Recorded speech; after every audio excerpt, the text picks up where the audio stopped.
Well, he's been on the country music scene for over 30 years, but shows no signs of slowing down. And he's here to talk some of his best moments, his family, even spill a bit of tea on his fellow country stars, hopefully. Mike Denver, you're very welcome back to the show. Thanks very much for having me. Yeah, before you spill the tea, like, what is it now? It's been a while, but have, like, 20, 30 years you've been in this business? Yeah, I've been just a little over 23 years with the band back in 2003.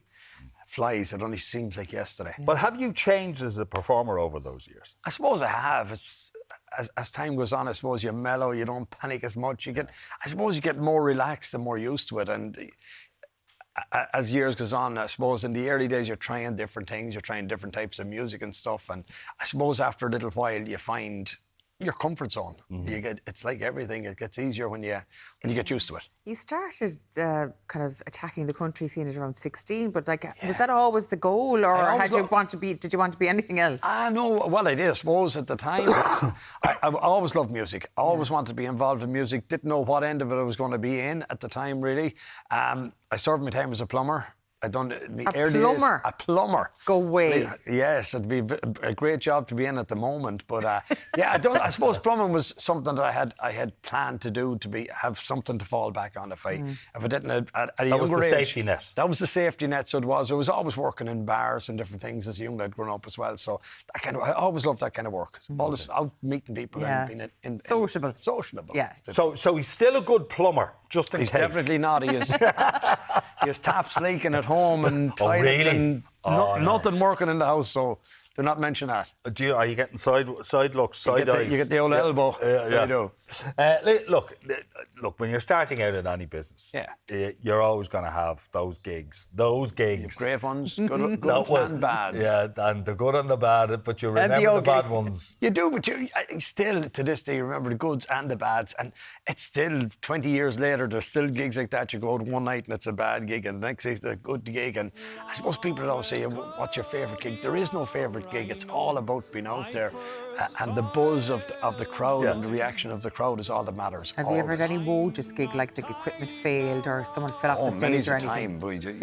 That still happens to this day. You could be in the middle of a gig and power will go, a microphone will break, you'll fall off stage being stupid or trip over a monitor or something. These things happen. It's live. That's have you fallen off a stage? Oh, I have many a time. I'd say. I've never heard that one before. On a weekly basis, like, you could see me down in the middle of the crowd. Oh, really? Now that's jumping, but sometimes falling is different to jumping. Tripping. Is there like a mosh pit of country music? I wonder. I haven't gone that far yet. They're stepping out of the way to let me go. Because it wouldn't surprise me, because there's been such a resurgence in the popularity of the country music scene, particularly in younger people now, isn't there? It is. It's huge at the moment with young people. It's always been there, and I've seen it since I started back in the mid 2000s. The dancing has just got bigger and bigger with young people. It's become a social thing with them. Excuse me. And it's nearly like a competition now. The more nights they can get out, the more dancing they can do. It's a fitness thing. It's an exercise thing as well for a lot of people, and it's a huge social thing. It's not even really to do with the drinking end of it. It's about meeting people and being out there enjoying it. I know, I'm telling you, a good dance will do you much better than a session in the gym. Any day in the gym, a good 1 hour around that dance floor will do you every bit as good. Okay, you have a song ahead. I asked her to dance. I asked her for a dance, yeah. We're getting ready for our dance, and it's a brand new single written by a guy named Finn Drum. He used to play in the band with me for a while. It's a new single. It's really what happens at the dances, whether it's on one of our weekends away or any of our dances. And there's always some guy at the one end of the hall trying to eye up somebody and hope that it works, as you remember from the days back in Mallow. It was the old tin in Majestic and Mallow and Maudie Max and places like that.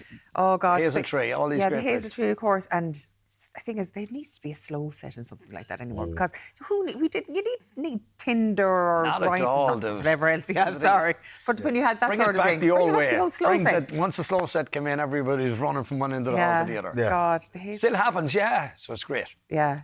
Okay. I just remember as a DJ, you're concerned if people aren't dancing. Does that bother you? Well, or are they up and the most important thing when we're out doing a show or a dance or a festival or a marquee, whatever it is that as the summer's coming in, you just want to see that floor full. If the floor isn't full, from the minute you go on, you're doing something wrong. So that's number one for me. Dance floor full, I'm happy. Yeah. So could you might get up on stage with a set list? Can that change in an instant? My set list is never the same any night. It's totally off the cuff, trying to read the crowd and see what's happening. If something's not working, you pull it, you go for something else, and we've shout back to the band quick, and they nearly know where I'm going at this stage. That's great. That is cool. Can we talk about the song? If you're gonna be dumb, you got to be tough. If you're gonna be dumb, you got to be tough. That was I was in the studio actually recording an album, and at the time Peter Maher, my producer, was going through stuff. We were trying to finish off the album. He was watching Jackass, I think, and he came across this song. I don't know what, but we tried to recreate some of it from the video and stuff on it. So yeah, it's just, again, we were just trying to get something a little bit different. Didn't want to be recording a lot of stuff that was very similar to what I have. When I am doing albums, I try and come up with something different, try and do a bit of, I suppose, middle of the road stuff, bit of country, maybe the odd pop track, big ballad stuff in between. Try and do a little bit of everything. I just thought that was a little bit different, so she got straight onto the last album. Oh. Okay, that's all right. Okay, can we spill some tea? What do you think? Yeah. Okay, because... you want to do some quick fire questions. Have you been told about this? I've been just briefed there very quickly. Too scutting is afoot now. Because we know that Dodd, of course, down in Newbridge the other day, Magella. Oh yeah. Yeah. Big stuff going on. So quick fire questions here. Who's the biggest messer in the Irish country scene? I'd have to say Philomena Begley, because you don't know what Philomena's going to say or do at any stage. Oh yeah, I've interviewed her a couple of times. It's always very, very Yeah, she could sideswipe you all right. Right. Who's most likely to be late for a gig? Well, there's a very good chance me, but it's always later than me. I'd have to say Jimmy Buckley. All right. Best dressed on the scene? No, that's a very good question. I tell you what, I'll have to mention myself now, because Guy Clothing and Tullamore have been the last couple of days. A big hello to Anthony and all the gang down there. This is one I love. Who'd survive the longest on a reality show?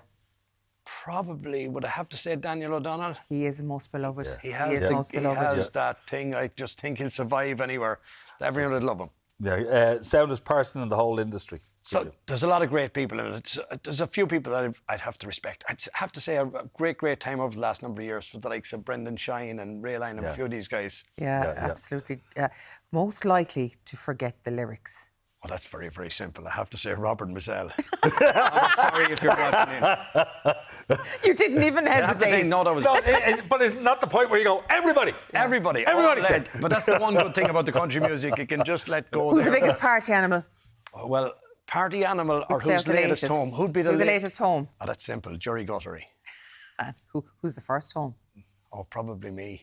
Really? Old and yeah, but you see, there was a time I was the last one, but now I'm first. See, he's got that. He's got his little angel at home. Mia's at home, good lady. Mia, when you see 8 o'clock in the morning, you have to be up nice and early. So definitely the late nights are gone. It's. I used to be going out at 10 o'clock at night. Now I'm at home in bed at 10 when I'm off. Okay. And would you have it any other way, Mike? Not another way. Thank you so much for joining us today. Great to see you. New single out now. And gigging tomorrow night. So all ready for a cruise. Okay. Oh yeah, and that's going on too. Good to see you. Wow.